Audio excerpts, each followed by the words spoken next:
10:30, and we have on the agenda here is open doors discussion, introduction, some question and answers, and we're normally pretty informal, but since we have a lot of people here today, and for the sake of time and maintaining order, maybe when it comes to any questions, make sure you raise your hand, and then I'll just call on you and make sure I try to see everybody. Keep any questions you have courteous and respectful, and we have some special guests here. One from Senator Daines' office is Mr. Bill Hilshe. Do you want to stand up and say hello and let the people? We don't normally get graced with presence of representatives from Washington. So. Well, I'm in the Missoula office, and I work with veterans issues and also healthcare issues as well. Here to learn about what you're doing. Okay, thanks for coming. And then, Ryan, do you want to introduce you and your colleagues? Absolutely, and that's actually going to come through our meeting as well. But my name's Ryan Krueger. I've been working with Agnes Salisbury now for about 8 months. My dad, Dennis Krueger, is up here. He's been coordinating with her for a while now.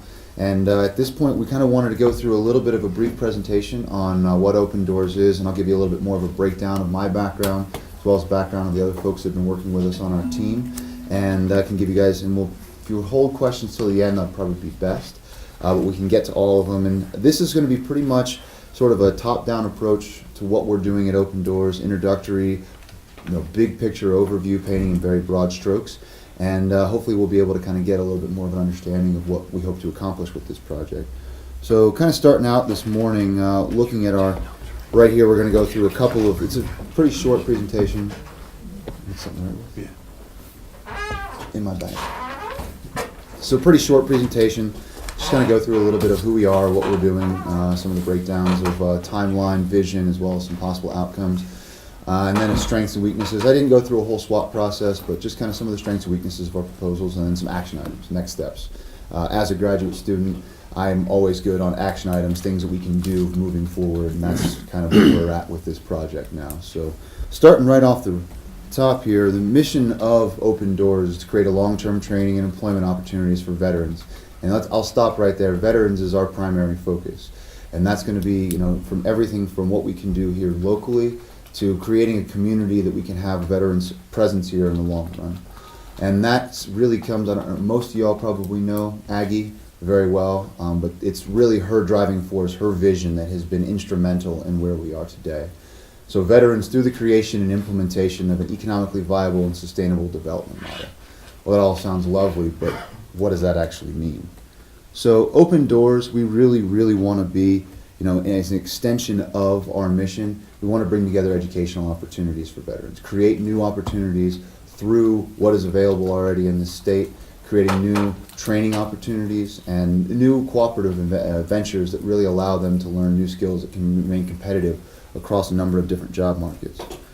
We also really want to look at, and how do we do that here in Superior, sustainable construction. We really want to have construction that's energy saving, long lasting, and can be a beacon for what can be done, sort of a model for what can be done. And we feel like veterans can contribute to that, constructing and learning skills that are going to be what the construction market's going to be for the next 20, 50 years.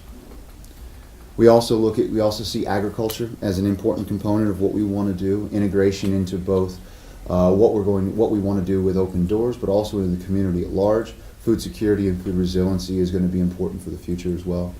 And then finally, community connectivity. And I was actually talking to Dennis here. One of the big next steps, and I'll get to this further in the presentation, is going to be talking to the community at large and seeing what you guys want as a result of this redevelopment idea. It's great to have big ideas, big vision, but when you have to ground it and really see what people want in a place like Superior.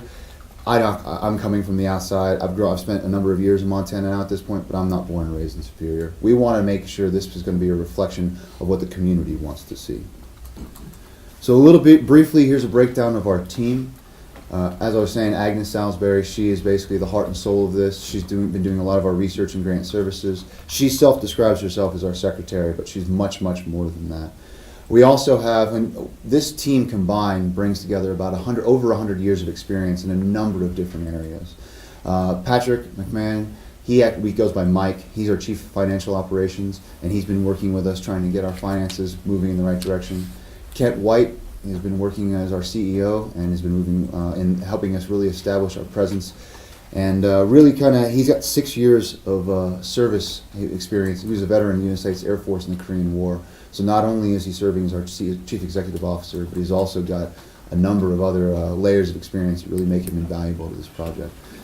Dennis Krueger, he's been working in construction, has worked across Montana in a number of different capacities, and has most recently been working up in Whitefish for a company called Smartlam. And he has got a number of contacts here in the architecture and the engineering side of things, and he's really going to help bring those types of resources to bear. And then myself, I'm a graduate student in city and regional planning with focus on economic development down at Clemson University. Prior to that, I was working as a customer service manager for Mystery Ranch Backpacks in Bozeman, and I was also working for our veteran services as well as our business contact for Montana businesses from Montana's Outdoors, with Mystery Ranch as well. So we've got a number of sort of a wide swath of experience here, and together I think we really make up a comprehensive team to move forward. In addition to that, we've also got Kevin, who's been working with us here, coordinating with us here in Superior. We've also got a number of other folks that are working. Monty Turner, we've got Liz Gupton that's been working with us as well, and we've also got a couple of other folks that are sort of fleshing out our board, although that's kind of at this point a little bit of work in progress, but a number of other folks that weren't able to be here today. But we've got local allies as well as some more regional and national allies that I'll touch on a little bit later on that have been very instrumental to what we've been doing here with Open Doors. So some of our priority projects, this is River Street, and you've got the Clark Fork there running down the middle. I highlighted the project areas that we're going to look at today and kind of touch on those properties. We're going to move from that top right across the bridge and then back down to the bottom left in these next few slides, looking at the properties right now that we've been looking at. And this will kind of give you a brief overview of the current status of the project. So starting at the top, the old school. It's been a fixture in this community for 100 years. Really, we want to see that preserved. It really offers an anchor that you can't really replicate. Even if you were to start from scratch, you couldn't replicate what that structure is. We really see that as a great mixed-use space, retail, commercial, educational opportunities, and see it as, like I said, an anchor for the development that will really go on in this area. Great community space. It's already used for the farmers market in the summertime. Opportunity to use it for other community gathering spaces, and provided a really unique situation for the whole community to gather around. We've also got the rail building and the associated structures there. This one's going to take a little bit more, and I'm not going to get in, I'm not going to get into specifics as far as remodel costs and total redevelopment, because as I said from the beginning, a lot of this is going to come down to what the community vision is. Next steps are going to be looking at getting some consultants in there to look at how much it's actually going to cost to realize some of these visions. But at this point, tabula rasa, we wanted to make sure people were starting from scratch and being able to use something that they could put their own spin on. Moving a little bit further up the street, we've got the Lady on the Hill, and the Lady on the Hill we want to ultimately keep as a hotel in some capacity, hostel, something like that, meeting space, maybe a commercial center for people to be able to use as well, mixed-use center. But those are, I think, it's a great location and a great space to be able to use for redevelopment. Moving back across the street, we've got the Olaf Sullivan's Cafe and the Auto Body Shop. Those two structures primarily would be used for retail, commercial, so on and so forth. And then finally, we've got the Strand Theater. And there are some apartments above that, and we would ultimately envision that some of that would stay that same way. There'd be apartments, mixed use for both of them, having a mix of residential and retail, so you can have people live and work where they are. And I think that would offer, a great, again, grounding anchor place for the downtown area. So what are some of the visions that Open Doors brings? So new economic opportunities, whether it's some of the high technology, healthcare manufacturing. We've already touched on construction a little bit. You've got a unique, we were talking about prior to the meeting, public lands surround Superior, so being able to use those public lands to our economic advantage. The Outdoor Industries of America has put out reports the last few years, and Montana's outdoor economy is over $6 billion. So tapping into some of that already, that drive is already there, that the passion's already there for people to come out here and take advantage of it. Creating a new opportunity for people to do just that is going to be I think will be pretty powerful. We've also want to see a vibrant town center that provides a regional draw. So you guys already have farmers markets, but place to have music settings, craft fairs, whatever, just to bring people together that would be able to be a little bit more of a cohesive town center would be something that I think people taught in the conversations that I've had would be something that would really bring people together. And there's no cost. I mean, once you've got the investment and the structure there, there's not an additional cost that you don't have to have people paying rent and that kind of stuff. It can be just a shared community space. We also want to see, this is something that's been talked about a lot, is the lack of housing options for low and moderate income households. We really want to see mixed use as far as the different types of housing options that are available, and we really see that that could be an opportunity with the way that the land development here in Superior could go. And that would really offer an opportunity for people to live in a number of different locations, whether they want to live in more proximity to downtown, more rural areas, and so on and so forth. And finally, this is going to be one of the most challenging, but perhaps the crux of all that Open Doors wants to do, is have job trainings that reflect market needs.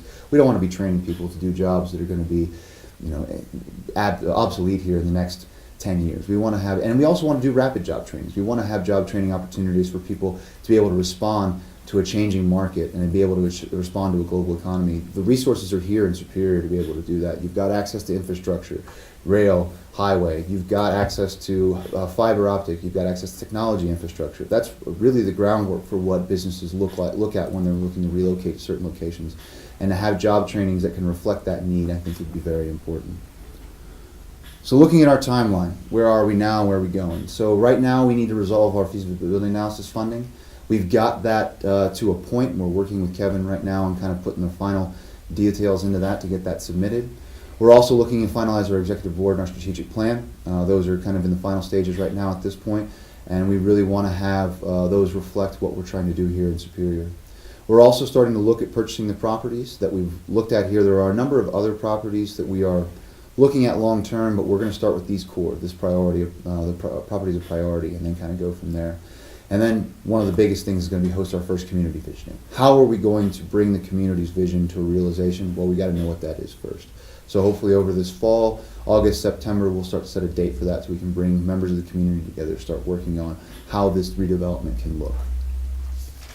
Moving a little bit further out, 6 months to a year, begin construction and redevelopment. That's a little bit more of a tentative date. Construction is not really going to take place until after we've gone through a number of other steps, but it will probably within the next year, we will have some shovel-ready projects. Business recruitment, we're going to start working with Kevin and starting to look at some of the different opportunities to start having at least the initial discussions with folks that may want to look at Superior becoming a home. Finally, moving on, the veterans workforce training. We want to start looking at different options that we can really maximize those training opportunities. And kind of, one of the final touches there is going to be additional community meetings to make sure that we're responding to what we're seeing as well as what the community is seeing. And then a little bit longer, a little bit further out, we're going to update our strategic plan and our structure in response to what we're seeing on the ground.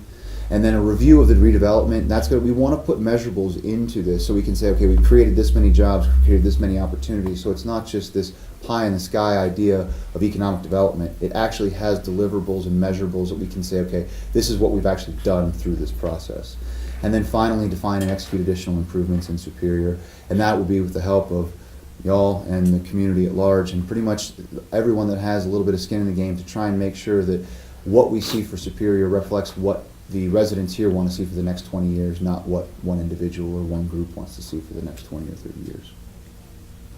So what are some of those possible outcomes? We see services for veterans that are not being met right now across the state and even locally too. Missoula offers a number of opportunities to kind of by diffusion reach out to that market. But across the state, I know that there are a number of veterans groups that are looking for a place that would be even more welcoming than what Montana is already doing. I say hundreds of new jobs. That's one of those things that we right now don't have a good handle on exactly what that figure would be. But it's easy to say that if we do have some of these things come together in a meaningful, concrete motion, that we would be able to expect hundreds of new jobs to be able to develop over Mineral County over the next 10 years. Growth in tax base. We're going to have more investment here. Workforce and population retention. We really want to see people stay and call Superior home for a lifetime. Montana as a whole is going through a lot of growth, and we understand that there are going to be other areas that need to respond to that growth, and we really feel like that Superior offers, because of its proximity to the interstate, to transportation areas, to urban areas, offers a lot of opportunity to take advantage of that expansion. And then finally, just the revitalization of Superior and what this place was, is, and can become, I think are all really interrelated, and I think are very important to the sort of essential tenet to this whole development process. So some of the strengths of this are Superior is already endowed with a number of natural amenities. They've got trails, you've got the Clark Fork, we've talked about infrastructure, you've got very motivated people here that want to be a part of this type of development and this type of future for Superior. So that's something you can't replace. And I touched on the rail and highway transportation corridors. We've got a lot of experience within our staff. We've got a lot of allies that are here in this room and beyond. USDA, Heather Handelman at the USDA has been working with us very closely. County and state officials we've been working with as well. And it's just very exciting to have the support that we have across the state.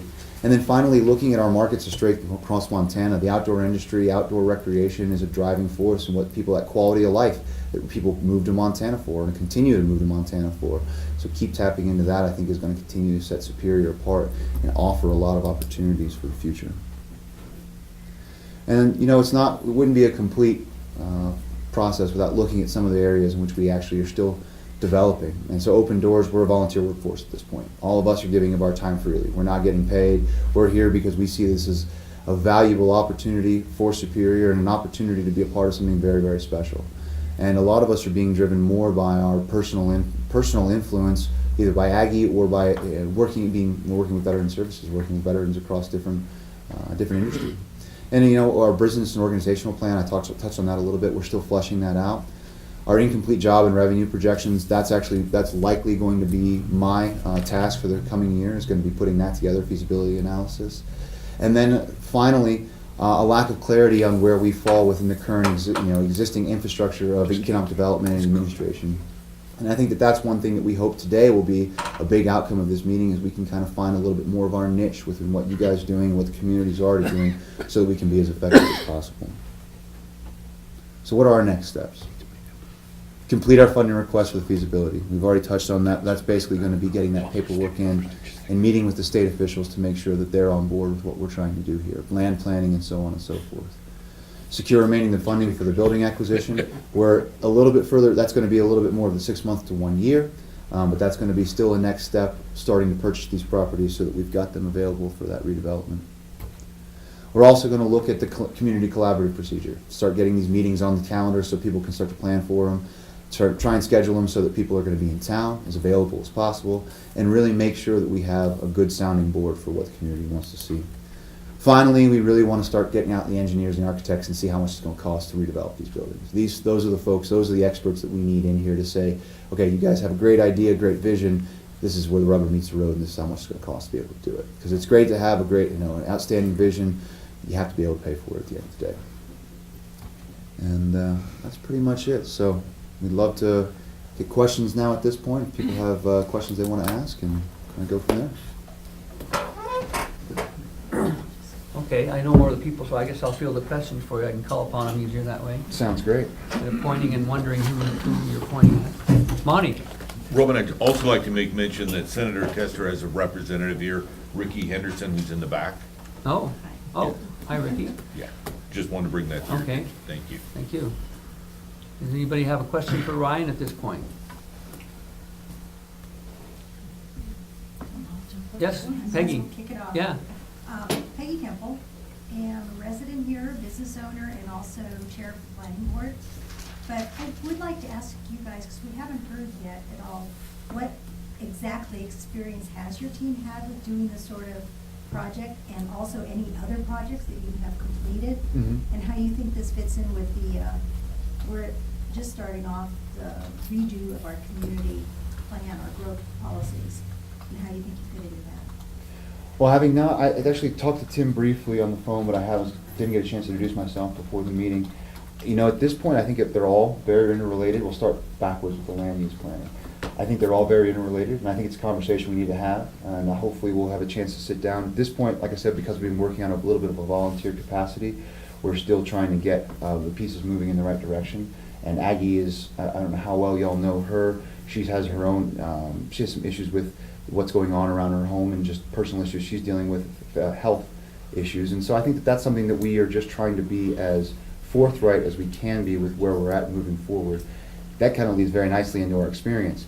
Personally, my experience level is primarily on more of the business side, more private industry. That's primarily where I've worked at. And then being back in school now, focusing on economic development, I've worked on a couple of projects there, but nothing to this scale at this point. My dad has done a little bit more. Dennis can speak a little bit more to his experience as far as redevelopment goes, and maybe you can give him a little bit more of an insight as to how your background fits in with this. Well, basically, I've been working in the building products industry, well, all my life. I grew up in a building products background. I worked for Georgia Pacific for 28 years, was involved in all facets of logging, all the way through to building houses. I've got a degree in construction management, so I've managed projects as large as $15 million and as small as an addition to a house. I've worked for 2 startups. I worked for a startup in Alabama that built structural insulated panels for buildings, and our main focus was affordable housing, and we worked on projects here in the U.S. and in Africa and Haiti, so on and so forth. And I'm presently working for Smart Lamb, which is a new startup in Whitefish that's going through the same growing pains. They're a couple years ahead of you guys, but it's all part of understanding the growth process, the patience that's required, again, educating the people into what the next steps need to be, and understand that it's better to do it right than quick. So, you know, I've been involved in all facets of community. I've worked with LEAD. I've worked with a couple of volunteer groups on affordable housing. So, I've only been in Montana 3 years, so I'm still learning about this state, but I have worked in other various states on other projects, so planning projects. I hope that answers your question. About the, I mean, have you ever done a redevelopment project besides construction, some sort of, something that's, you're coming in and developing, visioning, and any experience with actually doing the plan? The planning, I have more of the front side experience now at this point. In the last few years, I've been working on a couple of projects in Jackson, Wyoming before this, and then in Bozeman, but it was more of a volunteer capacity than anything.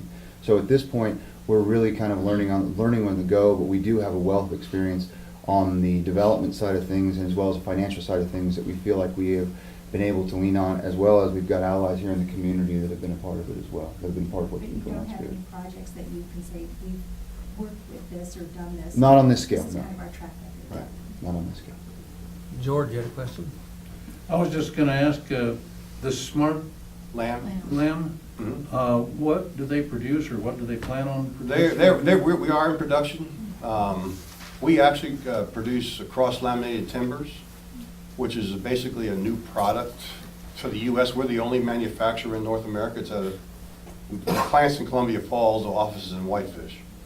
But what they basically do is they take regular dimensional lumber and they lay it up like plywood, and they make massive panels out of that.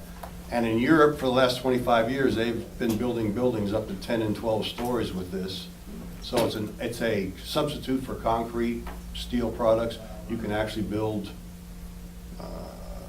30-story buildings with this right now, and it's a more environmentally friendly product because it's a renewable energy source, whereas concrete and steel, again, you're extracting and you're not putting anything back.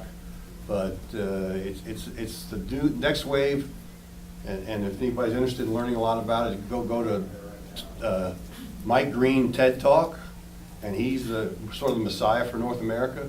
But they build thousands of buildings in Europe. They've built hundreds of buildings in Canada where they're further along. We are just starting to get, I think there's only been 15 buildings built with CLTs in the United States. But it will be, and I truly feel this, it will be the biggest product innovation since concrete 100 years ago. Thank you. Yes, sir. I was just wondering, you know, the old mill site out there used to be the economy of Superior, Right. Montana, of course. You know, and of course, there's some people out there right now, but basically, that area has sort of fallen downhill. You seem to be concentrating on the town and not out there. Are you having any interest in in that area at all, or? Well, there was nothing I would like to see more than another sawmill in Superior. You know, it doesn't make any sense not to have one here, or at least some kind of manufacturing facility. I don't know if any of you guys are familiar with RBM. It's a small mill up in Columbia Falls. I could foresee something like that here, because you got Missoula you could service with all those specialty products that they manufacture, and that'd be a superb, because to compete with the Idaho Forest Products who spend $40 million so they can spit lumber out like it's bubble gum, you're not going to compete with that. But a value-added thing like what RBM does, I could see that kind of a sawmill where they buy mostly from local landowners as they're clearing areas and stuff like that, and they build a high-quality product that, you know, can fit into any economic strata. I mean, they make stuff for just a regular house, and they make stuff for $10 million homes. So that's kind of more what I envision as far as using the forest resources here. Well, because the railroad's out there, and they were there, and, Right. you know, you could maybe develop something in that area. Well, again, I do believe that, you know, the one thing about, you asked about experience, the one thing I do have experience with is watching how towns grow, because I'm old, you know, and I've seen many, many towns go from really small, and what that spark is that makes them grow. And it's getting people involved, number one, and number two, it's getting the word out. And you get 5 or 10 people to move in from outside, and they like it. You get 1 or 2 businesses that moves in, that revitalizes everything, and everything builds on itself. So, I mean, it's just, you have to have the spark. You asked about that particular site. Aggie's actually very much been looking at those other locations, just a bit beyond the scope of this presentation, because it's probably more like a phase 2, something like that. Oh, okay. But there has been some discussion, we've talked about it. At this point, it's just a matter of making sure we don't bite off more than we can chew. We want to do what we can well, and then be able to move on from there. And those areas would probably offer, if we had some business that was looking to locate here, more of an anchor industry, that would be a place we would more likely look at than the downtown area, for example. Yeah, okay. Yes? Maggie Bailey, I'm the president of the Community Foundation of Superior, of Mineral County, actually. And as I'm going back to Peggy's question, so what I'm gathering is that the principals have come together in kind of you're new, Open Doors is new, right? Yep. So this is a new entity. The concept's not new, but I mean, the actual Right. coming together, everybody And is you're doing bringing it. a lot of experience to the Right. table. And you individually have had a lot of experience in what is going to come together now as a cohesive group. And so, you're not without experience, this is a mission for you, and, but you don't have a record of having completed something of this size as Open Doors. But yet you are, you've chosen because of your commonality of vision, and because you have a passion for this, and because of your experience. Is that correct? I'd say that's an accurate representation at this point, yes. I didn't know exactly how that was, but I myself am an entrepreneur and have started 3 different businesses, and I know how first efforts can be very difficult to convince people of. My experience is that you'll never be more motivated than to be successful at this one, because you wanted to be a stellar example of what you can do. And just to add to, just for her benefit, I have never, as far as nonprofit or anything else, but as a business person, I have introduced multiple products into the marketplace in multiple capacities, and recognized the strategy that we talked about this morning. I mean, first you have to recognize the possibilities, and you have to have a strategy for you. I know how to do it on a business level, where you're actually being held accountable for making money. And in some cases, I think that's better experience than when you're working with a entity where you're depending on public funds, because you have to show results fairly quickly. And So then it leads to my next question, which is, I'm more of a financial person.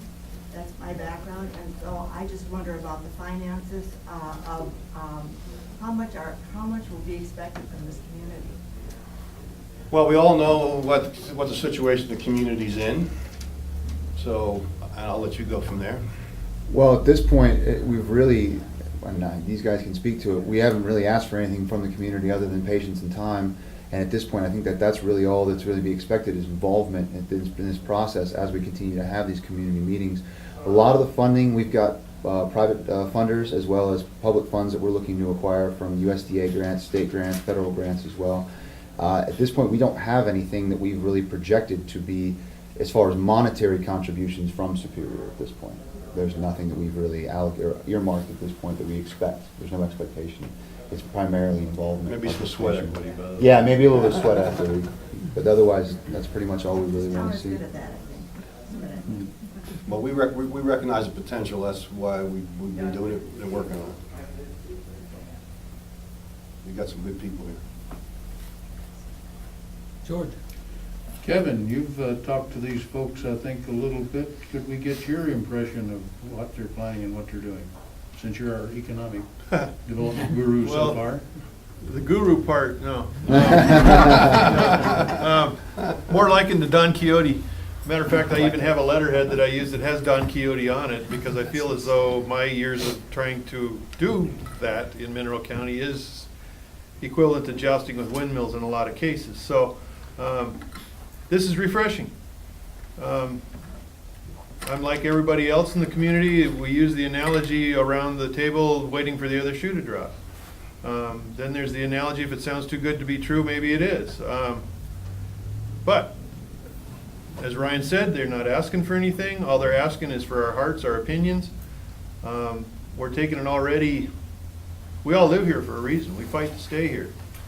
And there's people in here been fighting a lot longer than I have to stay here and make a living.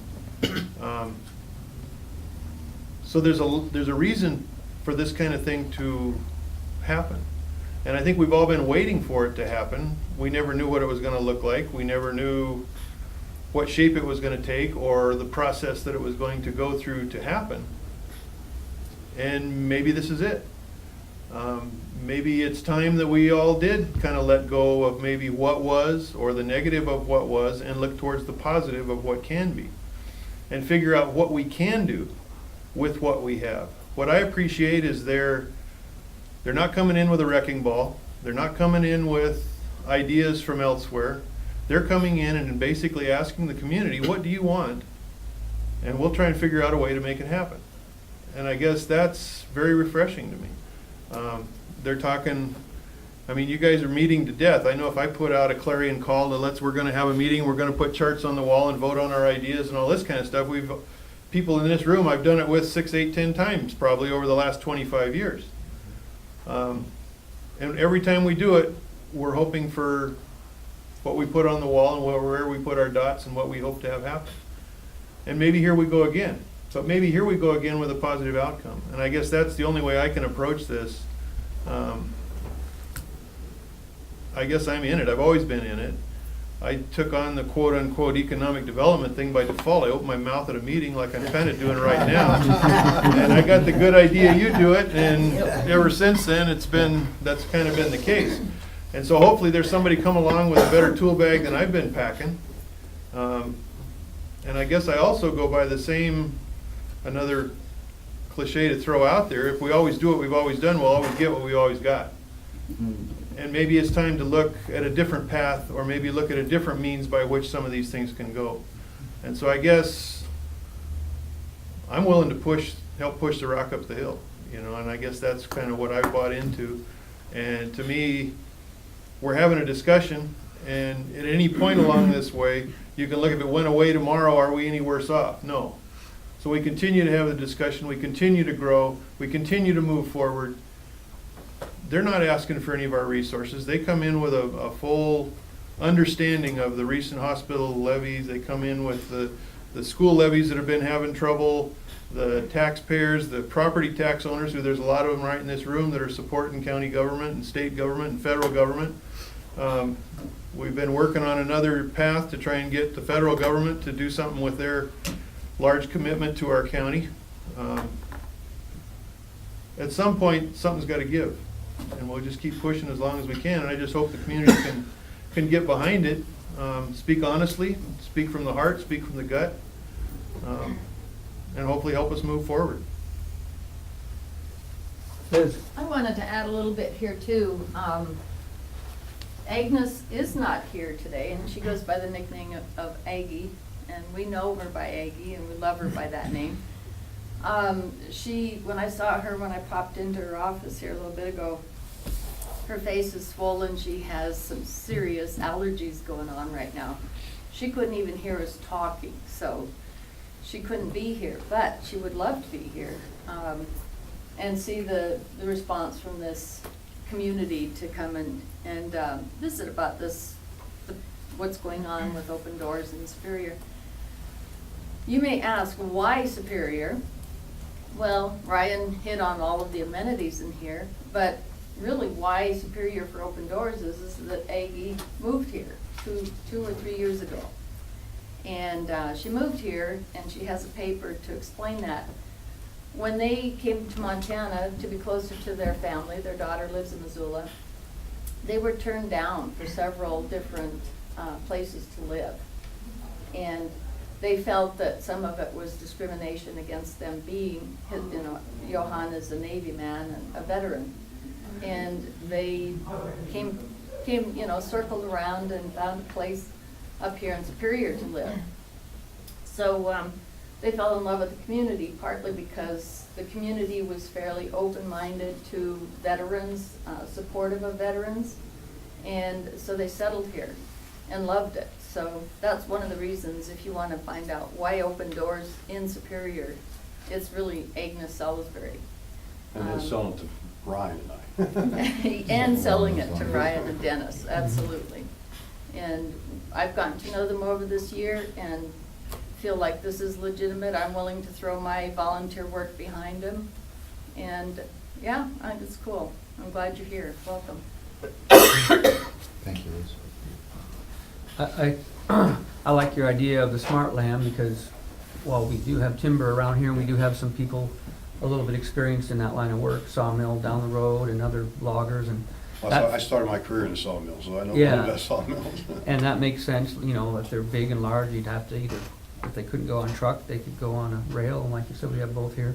Some other ideas I had, and maybe Kevin's already expressed them, but in Montana, there seems to be a strong need for ammunition, different calibers, and I know that there's a couple of ammunition shops in the Bitterroot that can't keep Right. any ammo on the Well, I used to shelf. buy from, you can't get it anymore. Yeah, so that was an idea, and also food processing plants. We have a couple people that we have a gal that makes relish locally, and we have beef jerky and barbecue sauce, Jerry Stroop Superior Meats. And I thought maybe if we had a food processing thing which requires licensing and being inspected, that maybe we could garner other business from people that, I know somebody makes noodles in Ronan, but another idea. And then also maybe some kind of I've read an article where there's a great need for engineers and welders and people doing that kind of stuff. I don't know if that's a possibility that maybe we could have a little trade school here and do our own training, which would also bring instructors, which might also bring other people here. And if you guys could put your own brand of that on it. But those are some of my offhanded ideas that might work in the short term, but. I know Aggie is very much envisioning in the long run a VOTEC school of some kind in this area to be able to offer those types of training resources. Mhm.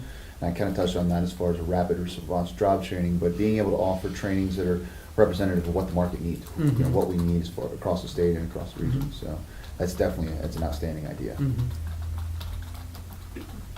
Peggy. Question. You've talked about veterans, Mhm. and then you've talked about all this redevelopment. They're really two very divergent processes. Somewhat. How do you, what are you envisioning fitting the veterans in with this? I mean, how do they mesh together? Well, initially, with the construction phase, we initially anticipate having veterans come in and being part of that construction Coming phase. in, or the veterans within the community Both. already existing? Both. I mean, we want to make sure that it's inclusive of the community, but we want to make sure that if we have, a need that's not being met, that we reach out to folks outside beyond this community, be able to start building on that resource. But initially with the construction, and then beyond that, advisory, when we actually start offering new training opportunities for new jobs, we want it to be a reflection of what that's ultimately going to look like. I've been working with a number of different groups that are across the state to start looking at what those needs might be and where we might be able to fit veterans within this redevelopment process. It's still, because again, we're not construction ready at this point. We're still a little ways out from that, but I don't see them as being completely separate. I still see them as being very much aligned as far as being able to have veterans work on beyond the workforce and that redevelopment force as well. And I just want to add something to that, because Aggie and I have been hashing this around for a year or so before Ryan got involved. You know, we talked about making Superior, a veteran-friendly area, but again, before we get too involved in what we want to know what you want, and that's why we don't want to push things on the community that's not something that they feel is in the best interest of the community. So, we've talked all the way up to just, advertising this as an area for veterans to rehabilitate, because it's such a beautiful area. Where a better place could you mentally get back to a good state in a place like this? But the Superior want 1,000 veterans in here, or 500 veterans. It's more or less, we have to find out what's in your best interest. George? We actually have a considerable number of veterans here, and I guess I would put it more like we're going to do economic development, we're going to do tech school or whatever, and veterans have a preference maybe, but I don't think you're envisioning strictly a veterans benefit thing here, are you?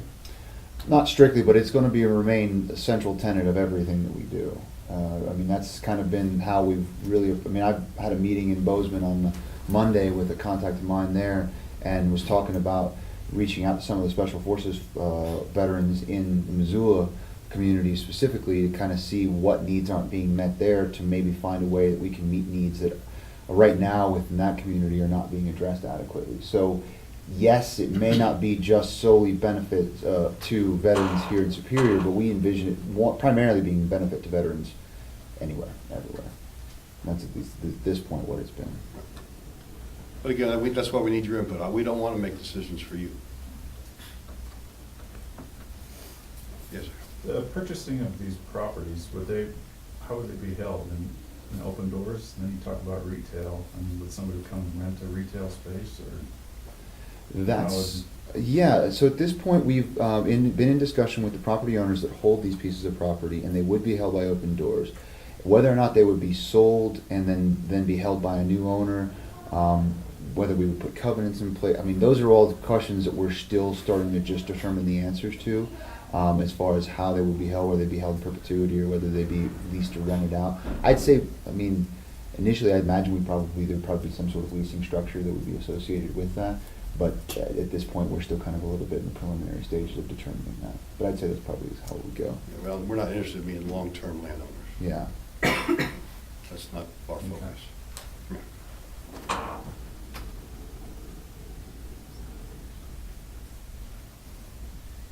Any other questions or comments? Aaron? Oh. Yeah, you do.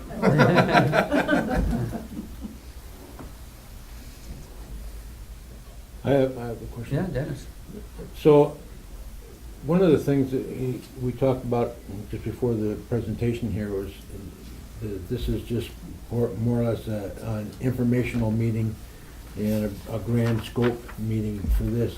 So when do you anticipate looking at some more of the detail of the different projects that you can have under your belt for proceeding ahead? How will that community interaction happen with the ideas that you've got on a plate already, or that somebody may present in the future? Well, I participated in the Main Streets Montana project. I just think you're familiar with that, where Governor Bullock had people come together and talk about their vision of each individual town. I was in Billings at the time. I thought that was a really well done model, and I see us doing something similar to that, where we put 4 or 5, maybe 6 things that we think are doable and important, and then we have people participate within the community they say, I'm interested in talking about these two, and then you have small little charrette type meetings where you sit down and you talk about, you flush that out to a lower level, to what I call a strafing level, where people can shoot back at it. And then you just work from there into the detail. I think to specifically answer your question as far as timetable, we're looking this fall to start the first of those meetings. And then as we start to have more projects, there's a number of other ideas that are in the hopper right now at this point as far as what we can do moving forward. We want to lay the groundwork with a track record of success with the first slice of what's available, and then be able to go back and be able to look at how we've done and measure that in sort of an abstract, or a little bit more of an abstract way, so we can actually look at it in a more meaningful way. But likely September or August is when we're going to host the first community session to be able to start drilling down a little bit deeper. Okay. Yes. Do you have any idea what your first project will be? Probably the school. Yes. I have a question, and I'm kind of new, I'm not really up to date on everything, but do you have, like, the properties that, you're looking at, do you guys have, like, buy sells on them, or something, like talking to Liz and George at the school, or talking to the people that own the motel up there? Is there, do you have something like that in place with these guys? or- That'd be a specific, Liz, you can speak to that with what you've got in place with Aggie, but at this point, I think it's been more verbal agreements with those owners. But Aggie's talked to all of them. Yeah, all of them are aware of what we're And have been in and have been And they're all consulted. our support, just. Yeah. Mr. Schultz? I assume all the principals here are investors. What type of return are you looking for? Actually, neither of us are investors. We're volunteers. So, I don't know. Long term, at this point, we haven't really gotten to that point. The investors are, we have a couple of investors. They're actually not, they're not principals. They're actually separate, completely separate from the organization. I can't speak to what their motives are. A lot of them, most of the folks that Aggie has been consulting with are doing this out of passion for serving veterans. And as far as return goes, I'm not going to be naive enough to say that they're not looking for anything in return, but their return is going to be more about the quality and the outcome of the project than their bottom line at this point. At least what I've heard from the investors I've spoken to. You're talking about the whole school maybe being your first project, and you were talking about mixed-use development, retail, housing, that sort of mix. I've been involved with development and redevelopment for over 30 years. Do you have the contacts to be able to make that happen? That's a big part of retail development, is having the contacts and the knowledge of the different people to talk to bring that in. I think at this point we have the groundwork laid to be able to be successful, but someone like yourself, we would love to have you be involved in the project, even Sounds on like an you're advisory volunteering. role. Yeah, exactly. It sounds like you're doing what Kevin does at these meetings and volunteer. I would be slapped if I But we do have a number of different contacts across the state, architects, engineers, and so on and so forth, to be able to do the more technical aspects of it. As far as the redevelopment in particular, with some of the different coordinating agencies that we would need to work with, laying the conversations and that kind of stuff are going to be a large part of the next 6 months for us. Not so much the technicalities of it, you can always deal with that, but it's actually getting those businesses here, making Oh, yes. contacts with those different businesses that you can draw here and convince them to come here. And that's, a lot of that is personal contact. Absolutely. We do have some of those, And we don't have that expertise on that level. but we're, relying on local allies, relying on state allies, and we each have our own personal contacts that we bring to the table. It may not be, each individually may not bring, maybe I'll not be able to flesh out those businesses within the old school, but if I have one contact, someone else has another, and so on and so forth, well, then we add up to 5 or 10 real quick, and then we're able to fill up that space. That's the hope at this point. But we certainly take any input you have. Absolutely. George? You're speaking of bringing businesses in. That works to some extent, but even more effective, I've heard, is bringing ideas and inspiring someone locally to begin that business and build it as a local business rather than attracting outside businesses. You can give them tax breaks, you can give them everything to come here, but if it doesn't have local buy-in, you're wasting your time and money. Absolutely. Inspiring the local people and then enabling them to get whatever seed money they need or whatever to develop a product or an idea or whatever and build it here would be, I would think, a better approach. And we talked about that this morning at length, and that's another aspect of what we want to see here happen as well. And that's something that I think that you hit the nail right on the head, that if you start to try and bring in a bunch of businesses, who's to say they're not going to go somewhere else once they're here and got established. So you want to be able to make sure that the community has resources available if there is someone here that wants to start a business or be a part of a venture like that. And I think that that's one thing that setting can offer. And they'd get a lot more community support than somebody coming in from the outside. Exactly. And part of the thing that we've talked about in that expansion or support of local businesses, there's a woman who does her own relishes. I haven't met her yet. I'd like to. She would expand, but she doesn't have the infrastructure here. A lot of people are driving to Ronan where there's a kitchen there that's been developed, that they can do that and sell their product. So if something like that, like Roman was talking about, a real commercial certified kitchen here that people could tap into, they wouldn't have to travel that far, they could do their product, and that would just be developing from within. And there's more of that around here too, I'm sure. And I could speak directly to those types of projects. That's actually been the primary focus of my degree research now at this point, is value-added processing. And I've done a number.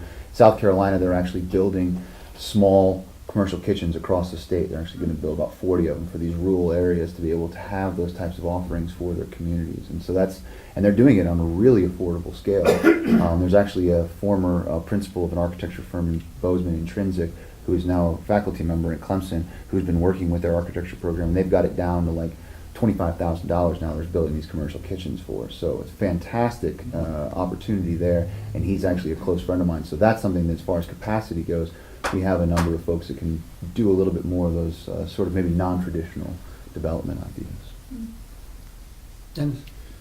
So we talked about the idea of, we have the railroad as one of our shipping possibilities, but we don't really have a place for offloading everything at the railroad depot. You know, that's just, we're all we are is just to stop as they go by. How is that going to happen, as well as a trucking center where people will be able to bring in their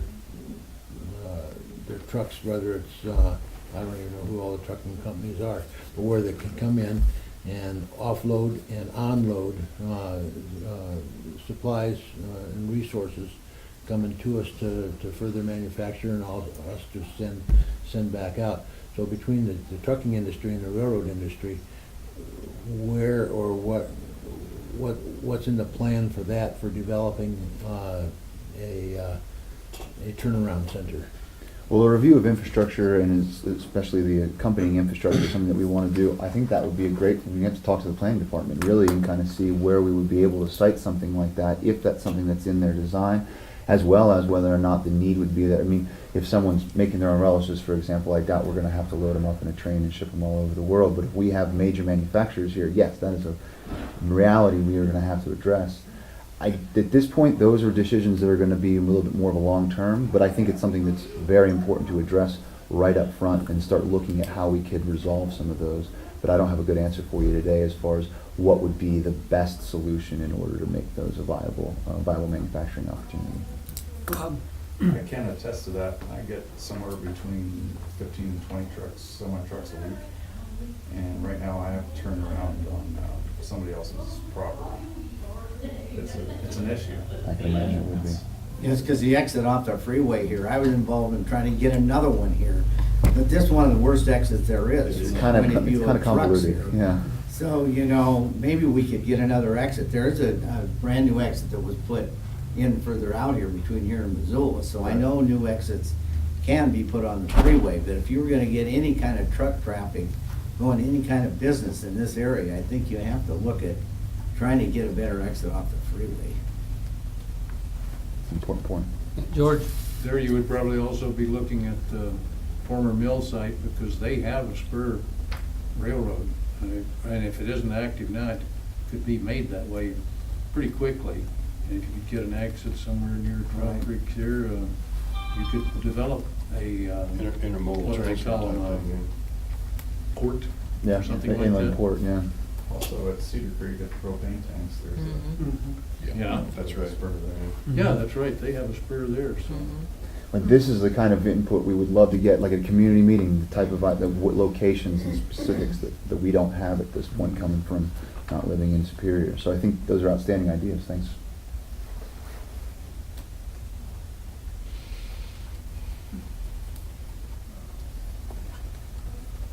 Well, if there's no other questions, you guys have a closing or a?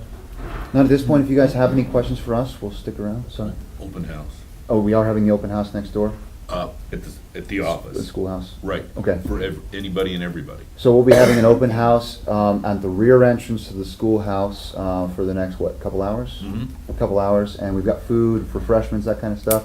We can do Q&A over there. Folks want to come and have a little bit more of a one-on-one discussion, kind of pick our brains a little bit more. And that's pretty much all we have. Thanks for coming, I everyone. really appreciate it. Yeah. Really do. Thanks Thank you your guys for feedback. coming, thanks for your interest in our little town. Yeah.